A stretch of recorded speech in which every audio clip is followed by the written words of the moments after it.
खळखळत्या समुद्रात धनश्रीनं 30 किलोमीटरचा प्रवास केलाय। जलतरण स्पर्धेत 7 तासात तिनं अंतर पार केलंय।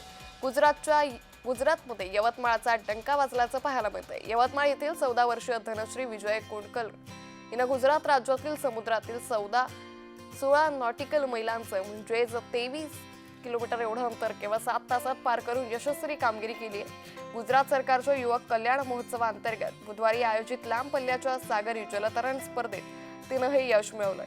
धनश्रीला किनाऱ्यापासून 200 मीटर सुरक्षित अंतर राखत समुद्राच्या खवळलेल्या प्रवाहात जलतरण करण्याचं आव्हान देण्यात आलं होतं। भारतीय नौदल विभागाच्या मानकानुसार 1 नॉटिकल मैल म्हणजे जमिनीवरील 1.850 किलोमीटर अंतर असतं। यवतमाळच्या धनश्रीनं मुलींसाठी निर्धारित असलेलं 16 नॉटिकल मैलांचं अंतर जिद्दीनं आणि धाडसानं पूर्ण केलंय।